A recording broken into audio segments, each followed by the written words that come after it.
7월 31일 목요일 하나님 말씀 에스겔 10장 9절부터 22절입니다. 함께 교독하겠습니다. 내가 보니 그룹들 곁에 네 바퀴가 있는데 이 그룹 곁에도 한 바퀴가 있고 저 그룹 곁에도 한 바퀴가 있으며 그 바퀴 모양은 황옥 같으며 그 모양은 넷이 꽃 같은데 마치 바퀴 안에 바퀴가 있는 것 같으며 그룹들이 나아갈 때는 사방으로 몸을 돌리지 아니하고 나아가되 몸을 돌리지 아니하고 그 머리를 향한 곳으로 나아가며 그 온몸과 등과 손과 날개와 바퀴 곧 네 그룹의 바퀴 둘레에 다 눈이 가득하더라. 내가 들으니 그 바퀴들을 도는 것이라 부르며 그 그룹들에게는 각기 네 면이 있는데 첫 번째 면은 그룹의 얼굴이요, 둘째 면은 사람의 얼굴이요, 셋째는 사자의 얼굴이요, 넷째는 독수리의 얼굴이더라. 그룹들이 올라가니 그들은 내가 그발 강가에서 보던 생물이라. 그룹들이 나아갈 때는 바퀴도 그 곁에서 나아가고 그룹들이 날개를 들고 땅에서 올라가려 할 때 바퀴가 그 곁을 떠나지 아니하며 그들이 서면 이들도 서고 그들이 올라가면 이들도 함께 올라가니 이는 생물의 영이 바퀴 가운데 있음이더라. 여호와의 영광이 성전 문지방을 떠나서 그룹들 위에 머무르니 그 그룹들이 날개를 들고 내 눈앞에 땅에서 올라가는데 그들이 나갈 때의 바퀴도 그 곁에서 함께 하더라. 그들이 여호와의 전으로 들어가는 동문에 머물고 이스라엘 하나님의 영광이 그 위에 덮었더라. 그것은 내가 그발 강가에서 보던 이스라엘의 하나님 아래에 있던 생물이라. 그들이 그룹인 줄 내가 아니라 각기 내 얼굴과 내 날개가 있으며 날개 밑에는 사람의 손 형상이 있으니 그 얼굴의 형상은 내가 그발 강가에서 보던 얼굴이며 그 모양과 그 몸도 그러하며 각기 곧게 앞으로 가더라. 아멘. 이것은 하나님의 말씀입니다. 오늘 본문은 어제 본문과 이어서 보면 성전의 지성소에서 성전 문지방으로 하나님의 영광이 임하죠. 오늘 본문은 조금 더 이동을 합니다. 그러니까 어제 본문과 오늘 본문을 연결해서 보면 성전에서 떠나고 계신 하나님에 대한 내용을 보여주는 거예요. 오늘 본문 9절부터 17절까지는 하나님의 보좌를 바치고 있고 그 보좌를 움직이는 그룹 천사죠. 케토빔이라고 하는 이 네 천사에 대한 이야기가 쭉 등장을 해요. 그 천사들은 바퀴 옆에 있고 또 그 천사들이 옆에 있는 바퀴에는 뭐 눈이 가득하고 또 그 천사들의 모습은 얼굴 동서남북 사면에 다른 형상의 얼굴을 가지고 있고 뭐 사자의 얼굴, 사람의 얼굴, 독수리 얼굴, 그리고 그 천사의 얼굴. 그리고 가만히 보니까 그건 에스겔 1장을 시작할 때 그발 강가에서 첫 번째로 환상을 볼 때 그가 보았던 생물과 똑같았다. 이런 이야기가 등장을 해요. 이 본문을 보면서 우리는 이런 생각을 하죠. 저 바퀴는 어떤 의미일까?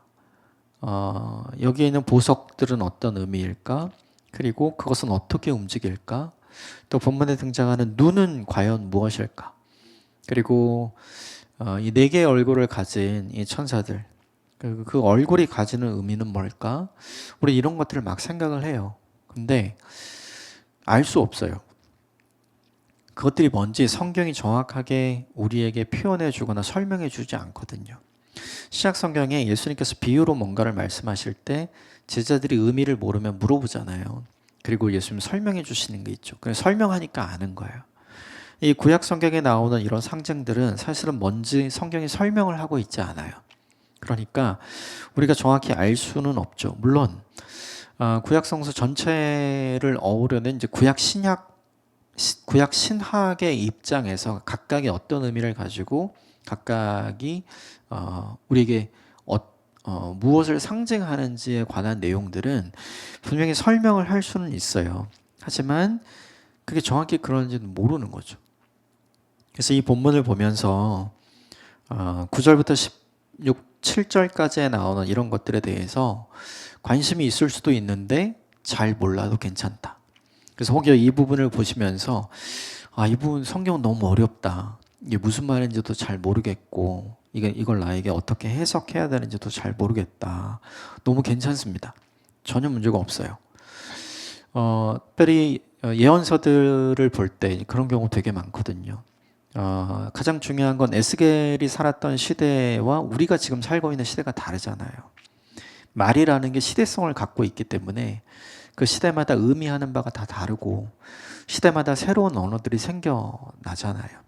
그러니까 우리가 과거의 언어를 보면서 오늘의 언어와 생각과 사고로 그것을 해석하려고 하면 그 시대의 그 단어를 통해서 그 문맥을 통해서 또 그 문장을 통해서 우리에게 전달하려고 했던 것을 우리가 곡해할 수 있거든요. 그러니까 그렇게 하기보다는 우리가 잘 모르는 것들은 그냥 놔두는 게 훨씬 좋아요. 그리고 이것에 관한 연구는 성서학자들이 하면 되거든요. 그들이 연구해서 이렇게 내어놓은 결과들을 우리가 보고 학습하고 공부하면 그러면 충분한 것 같아요. 우리의 관심사는 이 본문을 통해서 하나님께서 뭘 하고 계시는가? 이 본문 속에 하나님은 지금 뭘 하고 계시는가? 이게 오늘 이 본문을 읽어가면서 우리의 관심사여야 하는 거죠. 이건 우리가 알 수 있어요. 그런 면에서 9절부터 17절까지는 넘어가고 우리 18절, 19절 같이 읽어보겠습니다. 18절, 19절 시작. 여호와의 영광이 성전 문지방을 떠나서 그룹들 위에 머무르니 그룹들이 날개를 들고 낸 눈앞의 땅에서 올라가는데 그들이 나갈 때 바퀴도 그 곁에서 함께 하더라. 그들이 여호와의 전으로 들어가는 동문에 머물고 이스라엘 하나님의 영광이 그 위에 덮였더라. 중요한 건 하나님의 임재, 하나님의 영광은 원래 지성소에 있는 건데 이게 지성소를 나와서 성전 문지방으로 갔고 오늘 본문에는 이 성전 문지방을 떠나서 성전 출입구에 있는 동문으로 향해 갔죠. 그러니까 지금 본문 속에 하나님이 하시는 일이 뭐냐면 점점 이동하고 계시는 거예요. 그런데 이 이동이 어떤 의미를 갖고 있냐 하면 가까워지는 게 아니라 멀어지는 거죠. 예루살렘 성전과 가까워지는 게 아니라 예루살렘 성전과 멀어지는 거잖아요. 그러니까 이건 오는 게 아니라 가는 거예요. 도착하는 게 아니라 이건 떠나는 거죠. 이 본문 속의 중요한 내용은 바로 그거죠. 하나님의 영광이 떠나고 있다. 하나님의 임재가 지금 떠나고 있다. 우리 이번 주 본문 쭉 보면서 알았잖아요. 왜 떠나는 거예요? 그들 스스로가 남유다 사람들 스스로가 남은 이스라엘 백성들 스스로가 하나님을 떠나게끔 만들고 있었죠. 즉 그걸 간접적으로 보여주는 거죠. 하나님 더 이상 그들과 함께 하실 수 없어요. 이걸 이 본문의 내용을 통해서 보여주는 이유를 우리는 생각을 하는 게 훨씬 더 좋은 거죠. 생각을 좀 해보면 이것을 에스겔에게 보여준 이유가 무엇일까? 이스라엘 사람들의 생각을 바꾸기 위함이죠. 지금도 여전히 이스라엘 사람들은 어떻게 생각해요? 성전이 건재하니 하나님의 임재는 여기 있다 생각하는 거죠. 근데 실제로 하나님의 임재는 지금 떠나고 있잖아요. 그들은 착각하고 있는 거예요. 성전이 여기 있고 하나님의 임재가 여기 있으니 하나님이 우리를 돌보실 것이다. 하나님이 우리를 지키실 것이다. 이렇게 생각은 하고 있어요. 그런데 실상은 뭐라고 얘기하고 있어요? 하나님이 우리를 돌보지 않고 하나님 우리를 버렸다. 자기들도 그렇게 이야기하고 있는 거잖아요. 그러니까 자기들이 실제로 말하는 거랑 자기들이 실제로 믿고 있는 거랑 다른 거예요, 지금. 두 가지 마음이 왔다 갔다 하는 거죠. 그러니까 불안해져요. 그래서 뭘 한 거예요? 여기저기 우상 갖다가 섬기기 시작을 한 거죠. 그 우상을 붙들고 있는데 평안이 왔느냐? 그렇지 않죠. 상황이 좋아졌느냐? 결코 그렇지 않죠. 그래서 이제는 우상이 아니라 실제로 믿을 만한 사람을 찾기 시작했죠. 이 사람들이 애굽 사람들이 섬겼던 태양신을 섬긴 이유가 뭐냐면 애굽과 동맹을 맺기 위해서거든요. 이들의 마음을 얻고 이들의 군사력을 동원해서 동맹해서 반 바벨론 전설을 만들기 위해서 그 일을 했던 거죠.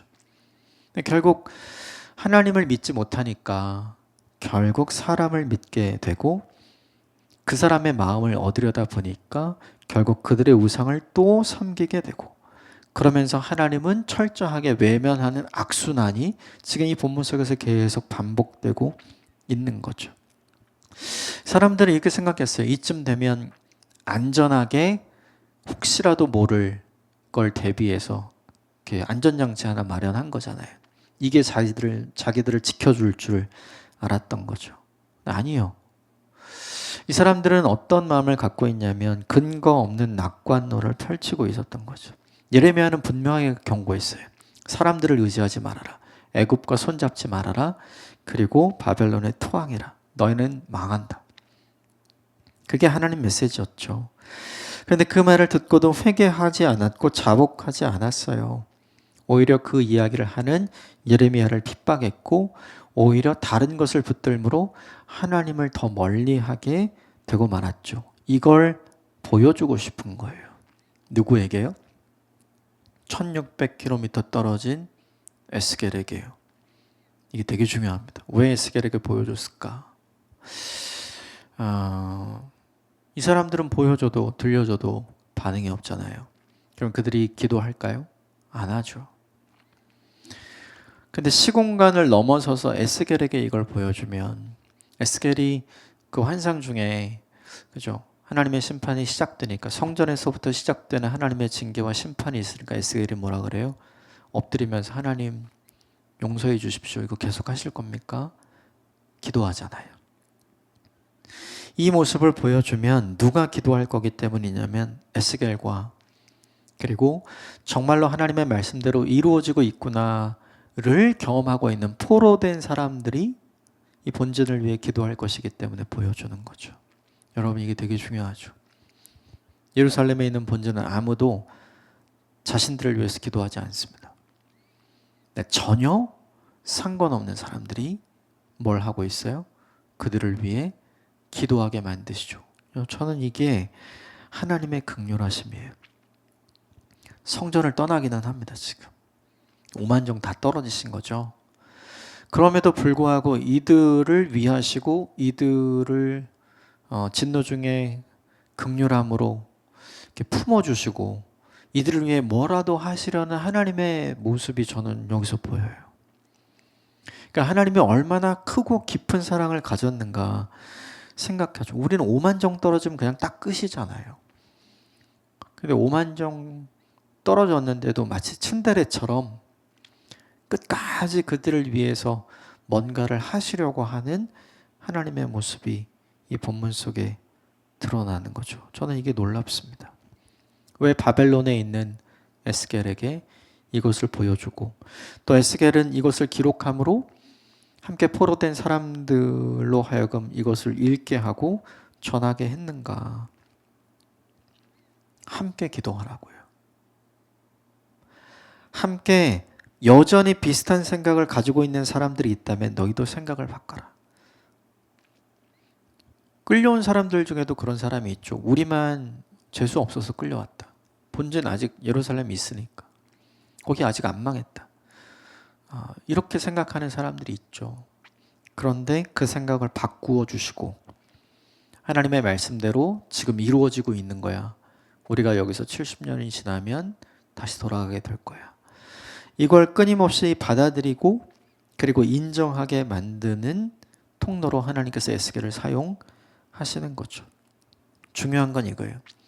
이쪽 예루살렘에 남아있는 본진이든지 아직 온전히 그것 현실을 받아들이지 못한 포로된 사람이든지 다 뭘 믿고 있냐면 자기가 만든 하나님을 믿고 있어요.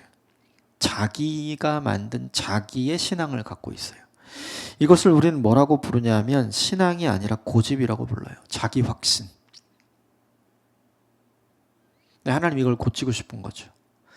자기 확신에 빠져있는 본진 예루살렘 사람들을 바꾸고 싶고 그리고 여전히 인정하지 못하고 자기 확신, 고집 가운데 있는 포로된 이스라엘 사람들을 바꾸고 싶은 거예요. 이것을 고쳐주시기 위해 하나님은 오늘 에스겔을 통해서 이 일을 보여주시는 거죠.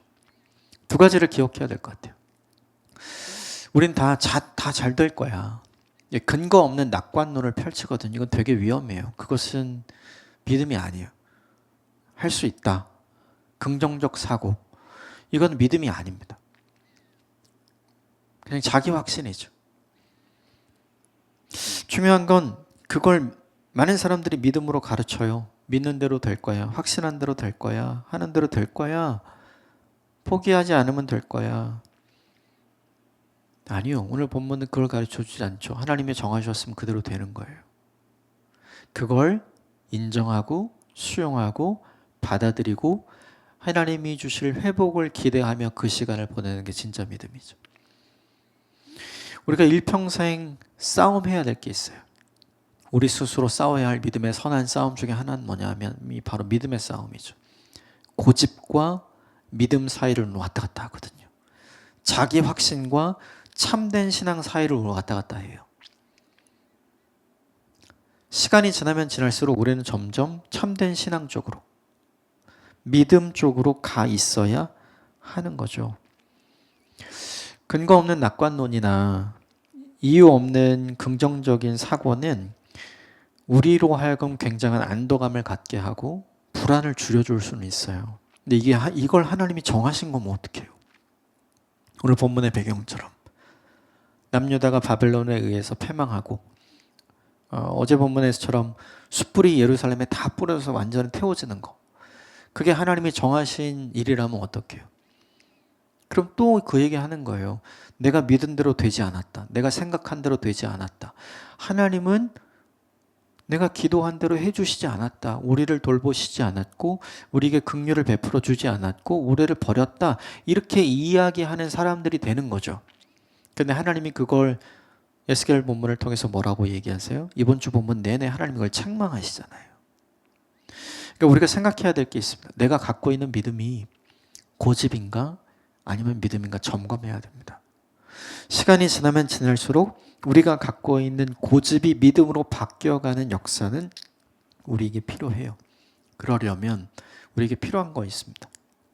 에스겔에게 깨달은 게 아니잖아요. 하나님께서 깨닫게 해주신 거잖아요. 그게 필요해요. 우리 스스로 깨달을 수 없습니다. 하나님께서 깨닫게 해주시는 은혜를 우리에게 베풀어 주셔야, 그래야만 이 일이 가능한 거죠. 오늘 하루 이것을 위해 기도했으면 좋겠어요. 하나님, 나를 깨우쳐 주십시오. 깨닫게 해주십시오. 그래서 우리의 고집과 같은 믿음, 우리의 자기 확신이 하나님이 기뻐하시고 기대하시는, 칭찬하시는 바른 믿음으로 변화되어져 갈 수 있는 날이 되게 해주십시오. 우리에게 이게 필요해요. 오늘이 그런 날이 될 수 있기를 주님으로 축복합니다.